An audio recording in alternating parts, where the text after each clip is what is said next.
नमस्कार मित्रांनो, साधी माणसं या मालिकेच्या आजच्या धमाकेदार भागामध्ये आपण बघणार आहोत.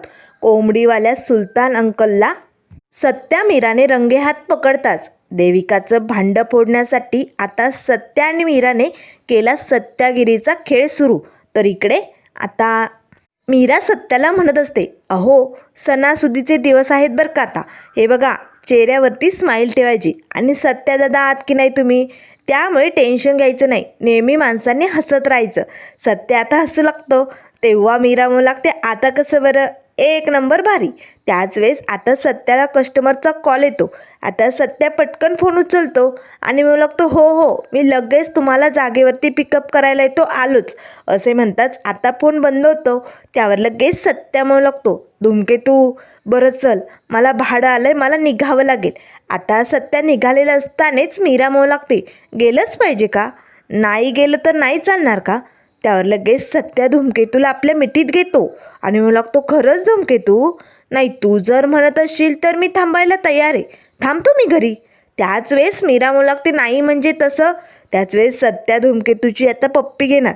तेच आता धूमकेतू त्याला बाजूला ढकलते, जावा पटकन, उशीर होतोय ना. आता सत्या मीरा दोघे एकमेकांकडे बघत हसतच सत्या तिकडनं निघालेलं असतो. मीरा मात्र आता लगेच लाजतच सत्याकडे बघत असते. तर त्यानंतर आता इथे दुपारची वेळ झालेली असते. दुपारी आता मीरा आपल्या रूममधनं हॉलमध्ये येते. आता देविकाच्या रूममधनं तिला कसला तरी आवाज येऊ लागतो. देविका कुणाशी एवढी जोरजोरात बोलते, कुणाशी भांडते की काय, असं मीराला वाटू लागतं. मीरा आता देविकाच्या रूमकडे निघालेली असते.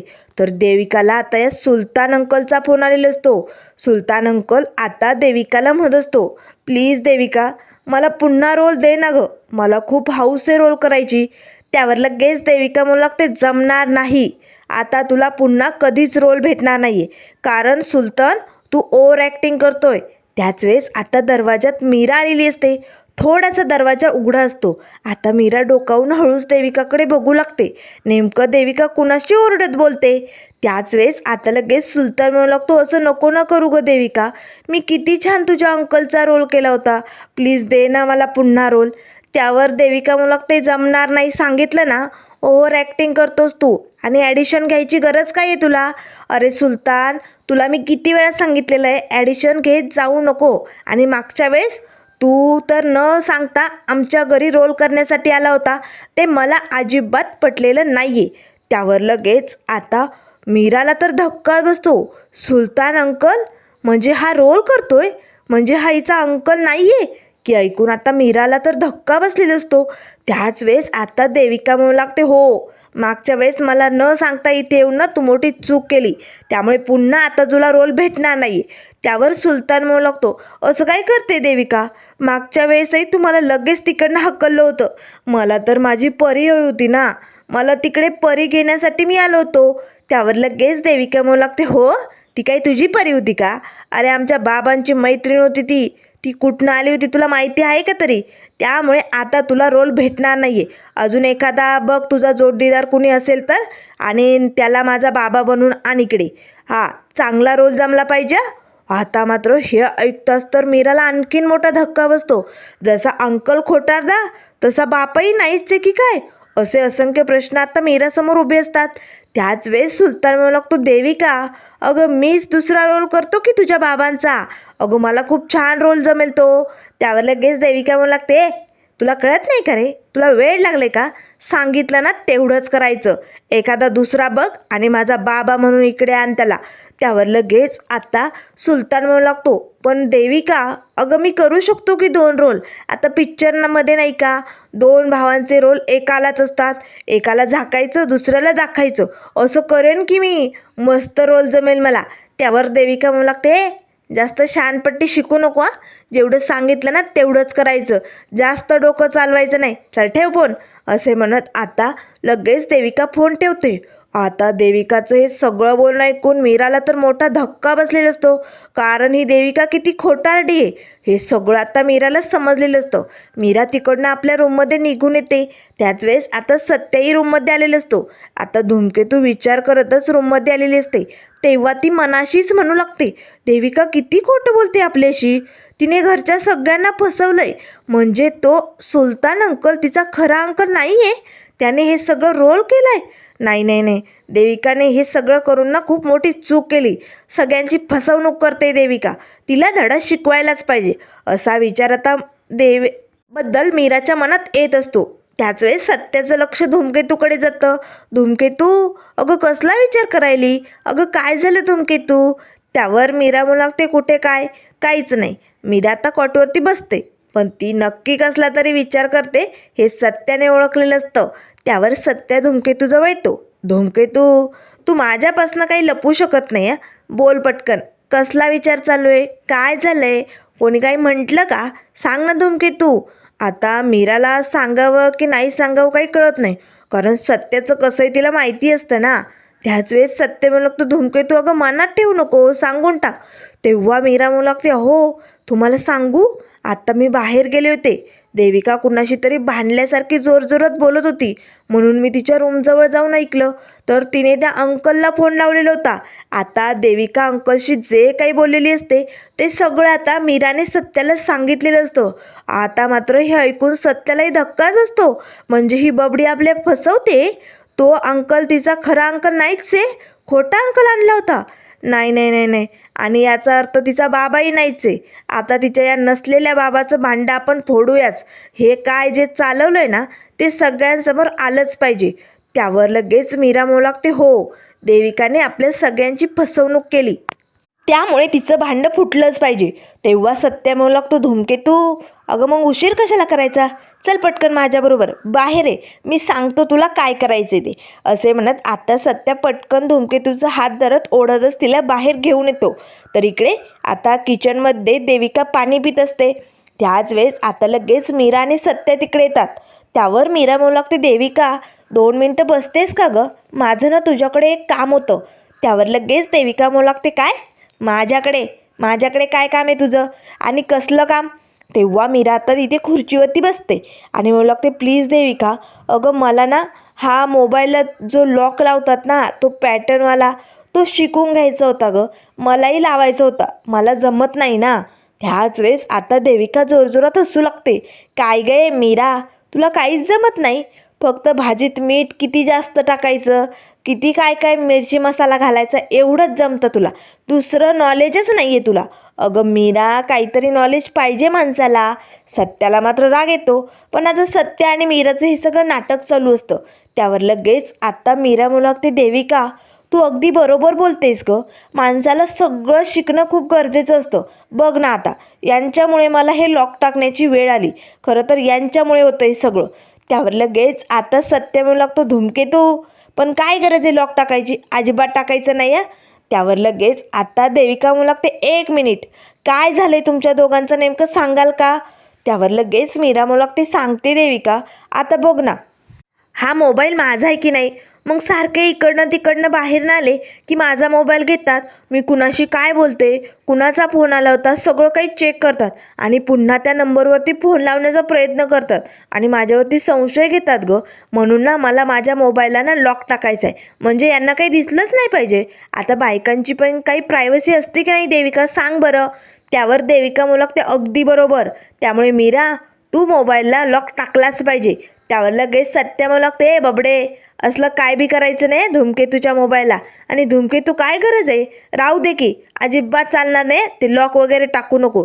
त्यावर लगेच देविका म्हणू लागते, ए सत्या तू गप्रे, आता तर मी मीराला शिकवणारच आहे मोबाईलला लॉक कसा टाकायचं ते, बघच तू. त्यावर लगेच मीरा म्हणू लागते, हो देविका चालेल, मला नक्कीच आवडेल. देविका तू एक काम कर, तुझ्या मोबाईलला कसा लॉक टाकलेला आहे तो शिकव मला, म्हणजे मी माझ्या मोबाईलवरती करून बघेन, मला लगेच जमेल ना. आता इथे देविकाला बरोबर सत्या मीराने उल्लू बनवलेलं असतं. देविका पटकन आपला मोबाईल घेते. आता तिचं जे काही लॉक असतं ना ते आता सत्या आणि मीराला ती शिकवत असते. आता मात्र सत्याही डोकावून बघत असतो.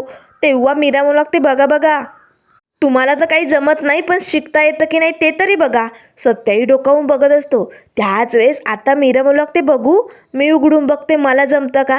आता मीरा देविकाचा मोबाईल हातात घेते आणि लॉक उघडते आणि सत्याच्या हातात येते. हे बघा हो, असं उघडायचं. त्याच वेळेस सत्या आता पटकन लगेच देविकाला जो सुलतानचा फोन आलेला असतो ना तो नंबर आता बघू लागतो. त्याच वेळेस मीरा आपला मोबाईल घेते. देविका, आता मला याच्यात शिकवतेस का गं? आता देविका लगेच त्यात लॉक कसं टाकायचं हे शिकू लागते. तोपर्यंत सत्याने या संधीचा फायदा उचललेला असतो. सत्या पटकन आपल्या खिशातनं असा मोबाईल काढतो, टेबलच्या आडुंगी खाली धरतो आणि पटापट आता लगेच सुलतानचा नंबर त्यात डायल करून आता आपल्या मोबाईलमध्ये सत्याने तो नंबर घेतलेला असतो. काम झालेलं असतं. त्याच वेळेस आता देविका म्हणू लागते, पडलं, आता माझ्या मोबाईललाही लॉक पडलं.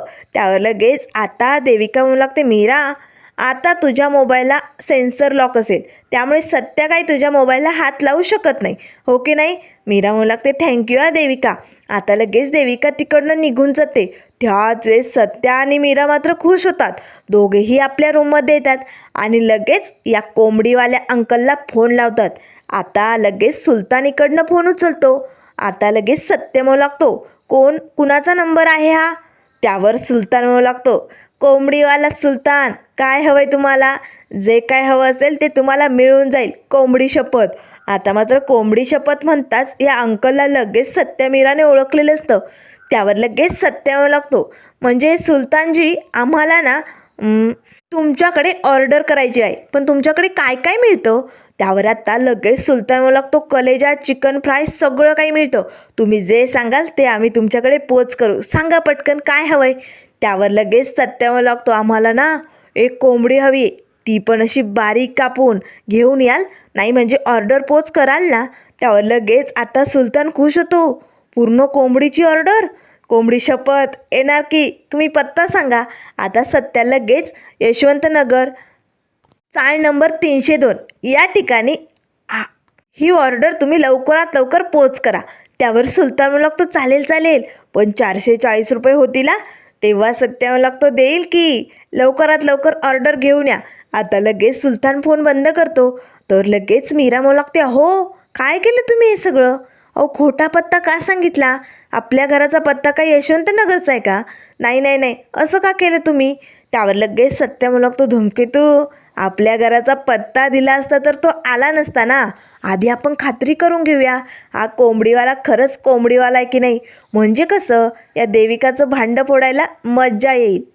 म्हणूनच तर मी आपल्या शेजारची जी सोसायटी आहे ना, तिचा पत्ता दिलाय, तिकडे जाऊन आपण चेक करून बघूया, चल पटकन. असे म्हणत आता सत्या आणि मीरा त्या सोसायटीकडे निघालेले असतात आणि आता एका गाडी ॲड लपून जो पत्ता दिलेला असतो ना घराचा, त्या घराच्या बाजूलाच लपलेले असतात. तेवढ्यात आता सुलतान मात्र कोंबडी घेऊन हजर झालेला असतो. आता लगेच ऑर्डर दिल्यानंतर मला पैसे भेटणार म्हणून सुलतान खुश असतो आणि घाईघाईत आता लगेच त्या कॉलनीतला जो पत्ता दिलेला असतो ना त्या घराजवळ येतो आणि दरवाजा ठोठावतो. त्याच वेळेस आता एक काकू दरवाजा उघडतात. तेव्हा लगेच सुलतान म्हणू लागतो, मॅडम तुमची ऑर्डर पोच झालेली आहे, ही घ्या तुमची खास ऑर्डर, एकदम बारीक करून आणली या. त्यावर लगेच आता त्या काकू म्हणू लागतात, काय आणलं आहे नेमकं यात? त्यावर लगेच सुलतान म्हणू लागतो, असं काय करताय मॅडम? अहो पूर्ण कोंबडी आणली की, तुम्हाला कोंबडी खायची आहे ना, म्हणून मस्त बारीक तुकडे करून आणलेत, हे घ्या तुमचं कोंबडीचं मटण. आता मात्र त्या काकू खूप भडकतात. सत्या मीरा डोकावून बघत असतात. तेव्हा त्या काकू म्हणू लागतात, ए मेल्या, अरे कोणी बोलावलं तुला इकडे? निघ, बाहेर निघ, आधी आमच्या घराच्या बाहेर हो. हे बघ, आम्ही नॉनव्हेज खात नाही या, चल निघ इकडनं. असे म्हणत त्या काकू लगेच सुलतानच्या तोंडावरती जोरात दरवाजा बंद करतात. त्याच वेळेस सुलतानला धक्का बसतो. अरे देवा, मी चुकलोय का पत्ता चुकलाय? नेमकं भानगड काय झाली? त्याच वेळेस आता सत्या मीराला हसायला येतं. तेवढ्यात लगेच आता सुलतान म्हणू लागतो, नाही नाही, असं कसं? मला ऑर्डर दिलेली आहे आणि ती द्यावीच लागेल, मी फोन करून बघतो. आता सुलतान आपला मोबाईल काढतो आणि सत्याला फोन लावू लागतो. पण सत्या काही फोन उचलत नाही, कट करत असतो. आता सुलतानला खूपच राग येतो. तेव्हा सुलतान म्हणू लागतो, अरे देवा, मी फसलोय की काय? ऑर्डर हवी की नाही? असे म्हणत तो चिडचिड करत तिकडनं निघून जातो. त्याच वेळेस सत्य म्हणू लागतो, ए सुलतान, देविकाची या सगळ्यात तू मदत केली ना, त्यामुळे आता तुला तर शिक्षा होणारच, पण आधी नंबर बबडीचा. आधी आता बबड्याचा झालाच होता नंबर, पण आता बबडीचा खेळ सुरू. आता बघ बबडे, तुझं भांडं कसं फोडतो हा सत्या.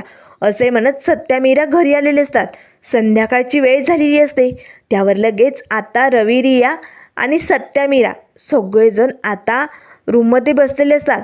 आता जो काही सुलतान अंकलचा रोल असतो ना, जो देविकाने त्याला आपल्या घरात येऊन करायला लावलेला असतो, तो सगळा काही आता इथे रवी रियाला मीरा आणि सत्याने सांगितलेलं असतो. आता रवी रियालाही धक्का बसतो. म्हणजे हा अंकल खोटारडा होता. देविकाने आपल्याला सगळ्यांना फसवलंय. त्यावर लगेच सत्या म्हणू लागतो, हो, ही बबडी साधीसुधी नाही आहे, एक नंबरची महाचालाक आहे. बघ, तिने बरोबर सगळ्यांना उल्लू बनवलंय. त्यावर लगेच रिया म्हणू लागते, गाईज, माझा तर विश्वासच बसत नाही आहे. देविका असं कसं करू शकते? म्हणजे तिचा अंकल नाहीच आहे तो, आणि बाबाही नाहीच आहे. त्यावर लगेच सत्य म्हणू लागतो, काळजी करू नका. आता बबडीचं सत्य जर सगळ्यांसमोर आणायचं असेल ना, तर ती स्वतः काही कबूल करणार नाही. पण त्यासाठी आपल्याकडे एकच मार्ग आहे. त्यावर मीरा म्हणू लागते, कुठला मार्ग? काय करायचं आहे आता आपण? त्यावर सत्या म्हणू लागतो, सत्यागिरी सुरू करायची. एकदा का सत्यागिरीचा खेळ सुरू झाला की बबडीचं सत्य समोर येणार आणि नेमकं ही सगळी काय भानगड आहे हेही आपल्याला कळणार. त्यावर लगेच आता रिया म्हणू लागते, सत्यदादा, अरे तुझी सत्यागिरी कमालच असते, पण नेमकं काय करायचं ते सांगशील का? त्यावर सत्य म्हणू लागतो, सांगतो, समद्यांना माझा प्लॅन सांगतो, या इकडे. आता चौघांनाही इथे जो काही प्लॅन असतो तो रेडी झालेला असतो आणि सत्याने सांगितलेलं असतो. त्यावर लगेच रवी, रिया, मीरा खुश होतात. चालेल, आपण असंच करूया. तेव्हा सत्य म्हणू लागतो, असंच करायचं आणि या बबडीच्या नसलेल्या बापाला आता हजर करायचं. त्यावर रिया म्हणू लागते, सत्यदादा, अरे पण हे जमेल ना आपल्याला? त्यावर सत्य म्हणू लागतो, रिया, या सत्याला आजपर्यंत जमणार नाही असं काही बी नाही आहे. आता बघच या बबडीची कशी वाट लावतो. तर आता इकडे दुसऱ्या दिवसाची सकाळ झालेली असते. सकाळी सकाळी आता सत्या बाहेरनं घरात आलेला असतो. घरात येतात सत्या टेबलवरती असणाऱ्या पेपरचा असा भोंगा बनवतो आणि आता सोफ्यावरती उभी राहतो आणि अनाऊन्समेंट करू लागतो, लवकरात लवकर या, सगळ्यांना खूप मोठी आनंदाची बातमी द्यायची, चला चला लवकर. सगळेजण धावतच हॉलमध्ये येतात. त्याच वेळेस आता लगेच निरुपा म्हणू लागते, सत्या काय आहे? त्यावर सत्या म्हणू लागतो, आलेत ना सगळेजण, मग आता तुम्हाला एक खूप मोठी आनंदाची बातमी सांगायची. त्यावर मीरा, रवी, रिया सगळेजण एकमेकांकडे बघू लागतात. तेव्हा लगेच आता आजी म्हणू लागते, सत्या, नेमकं काय सांगायचं आहे सांगशील का?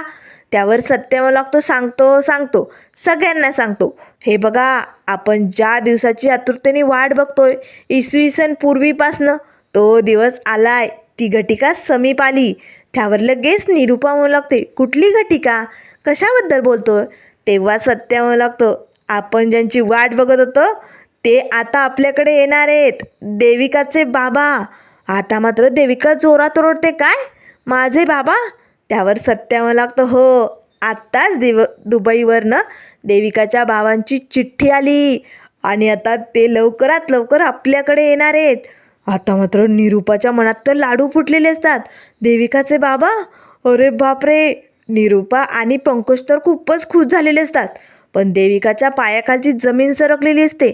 माझ्या बाबांची चिठ्ठी कोणी पाठवली असेल असे प्रश्न आता तिच्यासमोर उभे असतात. त्याच वेळेस देविका पुढे येते, माझ्या बाबांची चिठ्ठी आहे, दाखव बघू, दे माझ्याकडे. त्यावर सत्य लागतो, नाही या बबडे, बाबांची चिठ्ठी एवढं लांबनं आली दुबईवरनं, मला तर वाचायलाच पाहिजे, ती मीच वाचणार आधी, असे म्हणत सत्या पटकन त्या पॉकेटमधनं चिठ्ठी काढतो. सगळेजण आतुरतेने आता सत्याकडे बघत असतात. रवी, रिया आणि मीरा एकमेकांकडे बघून हसू लागतात. त्याच वेळेस आता देविकाला मात्र टेन्शन आलेलं असतं, कारण चिठ्ठी कोणी पाठवली हेही माहिती नाही आणि चिठ्ठीत काय मजकूर असेल हेही माहिती नाही. त्यावर लगेच सत्य म्हणू लागतो, प्रिय देविका, माझी लाडकी देविका, तुला माझा आशीर्वाद. अगं खूप दिवस झाले तुझी आणि माझी भेट नाही, म्हणूनच मी सगळी कामं आटपून आता रंगपंचमीला तुमच्याकडे येत आहे. आता मात्र हे ऐकताच निरुपाला तर नाचावं की काय असं झालेलं असतं. एकदा का देविकाचे बाबा आले की मी सत्या आणि मीराचे दागिने वसूल करून घेणार, म्हणजे माझे हात मोकळे, असे ती मनाशीच म्हणू लागते. त्याच वेळेस आता सत्या म्हणू लागतो, हो, आपण बाकीचं जे काही राहिलंय ना बोलायचं ते आल्यानंतर बोलूया. माझी लाडकी देविका, तुला माझा आशीर्वाद, तुझा लाडका बाबा, असं आता चिठ्ठीत लिहिलेलं असतं. त्याच वेळेस आता मात्र देविका धक्क्याने सत्याकडे बघू लागते. तेव्हा सत्य म्हणू लागतो, चला आता देविकाचे बाबा आपल्याकडे येणार आहे. निरुपा पटकन देविकाजवळ येते, देविकाला घट्ट मिठी मारते. माझी लाडकी सून ग देविका, मी म्हटले होते ना, एक ना एक दिवस तुझे बाबा तुला भेटायला नक्की येणार. अगं आता शेवटी बाप आणि मुलीचं नातं आहे तुमचं. मुलीची माया, मुलीचं प्रेम बापाला आपोआप ओढून आणतंच. आणि शेवटी तसंच झालं. त्याच वेळेस देविका मनाशीच म्हणू लागते, कोणी पाठवली असेल ही चिठ्ठी. त्याच वेळेस आता सत्य म्हणू लागतो, चला आता बबडीचा नंबर झाला, आता बबडेश्वरचा नंबर. बबड्या चल पटकन ये इकडे. आता बबड्याला धक्काच बसतो, आता माझं काय असेल. बबड्या आता सत्याजवळ येतो. सत्य पटकन त्याचा हात ओढतो आणि त्याला दुसऱ्या खुर्चीवरती उभं करतो. आणि लगेच आपल्या पिशवीत आता सत्याने बबड्यासाठी मस्त ड्रायव्हरचा ड्रेस आणलेला असतो. आता लगेच तो पांढरा ड्रायव्हरचा ड्रेस आणि ती टोपी लगेच सत्य आता पंकजसमोर धरतो. बबड्या घे, हा तुझा आजपासूनचा कामाचा पोशाख. तू आता माझी टॅक्सी चालवणार आहे ना, म्हणून तुझ्यासाठी हा पोशाख आणलाय. आता पंकजला धक्का बसतो. निरुपा मात्र रागानेच या पंकजकडे बघू लागते. त्याच वेळेस पंकज लागतो, माझ्यासाठी? अरे पण मम्मा, अगं सांग ना तू. अगं देविकाचे बाबा येणार आहे, कसे दिसतील हे कपडे. त्यावर लगेच आता सत्य म्हणू लागतो, चांगले दिसतील की. अरे देविकाचे बाबा दुबईवरनं येणार आहेत आणि तू असे सूटबूट घालून आला तर किती मस्त वाटेल. आणि बबड्या, तू जी भामटेपणाची चोरी केली ना, त्याची शिक्षा आहे तुझी ही, तुला घ्यावीच लागेल. त्यामुळे घे, हा पोशाख घे आणि घालून ये जा पटकन. त्यावर लगेच आता आजी म्हणू लागते, अगदी बरोबर पंकज, तू जे काही केलंय ते चुकीचं केलंय, त्यामुळे तुला तर शिक्षा भोगावीच लागेल. आता मात्र पंकज ते कपडे घेतो आणि त्याकडे एकटक बघू लागतो. रवी, रिया सगळेजण पंकजला हसत असतात. तर त्यानंतर मित्रांनो पुढील भागामध्ये आपल्याला बघायला मिळेल, रिया आणि मीरा दोघीही आता निरुपाच्या रूममध्ये आलेले असतात. ती चावी घेऊन आता कपाटावरती एक मोठी पेटी ठेवलेली असते. कदाचित ही चावी त्या पेटीचीच असेल, म्हणून मीरा पटकन स्टूलवरती चढते आणि ती चावी आता त्या पेटीला लावणार. ते सुधाकर भाऊ रूममध्ये येतात. मीरा, काय चालू आहे तुझं? त्याच वेळेस मीरा आता ती चावी लपवते. आता मात्र मीरा आणि रिया तिकडनं निसटलेले असतात. पण त्यानंतर आता आजीला सुधाकर भाऊंना हे सत्य सांगण्यासाठी भाग पाडायचं म्हणून आता मीराने एक चिठ्ठी लिहिलेली असते आणि ती देवासमोर ठेवलेली असते. आजी आता संध्याकाळची वेळ होताच देवपूजा करण्यासाठी येतात आणि चिठ्ठी उघडून बघतात. तर त्यात लिहिलेलं असतं, सत्यजितच्या जन्माचं सत्य आम्हाला कळलंय, ते तुम्ही लपवण्याचा प्रयत्न करतात हे आम्हाला सगळं काही समजलंय. आता लगेच आजी सुधाकर भाऊंना आवाज देतात. त्याच वेळेस मीरा आणि रिया डोकावून आजी आणि बाबांकडे बघत असतात. सुधाकर भाऊ आणि आजी घाबरलेले असतात, कारण सत्यजितच्या जन्माचं सत्य कुणाला कळलं असेल असे प्रश्न त्यांच्यासमोर उभे असतात. आता मीरा मात्र सत्यजितच्या जन्माचा भूतकाळ कसा आपल्यासमोर आणणार हे आपल्याला लवकरच बघायला मिळेल. तर इकडे सत्यागिरीच्या खेळात या बबडीची कशी वाट लागणार आणि बबडीचं भांडं कधी फुटणार हे आपण लवकरच बघूया. त्यामुळे मित्रांनो, अशाच मालिकेंच्या अपडेट पाहण्यासाठी चॅनलला लाईक करा, सबस्क्राईब करा. व्हिडिओ पाहिल्याबद्दल धन्यवाद.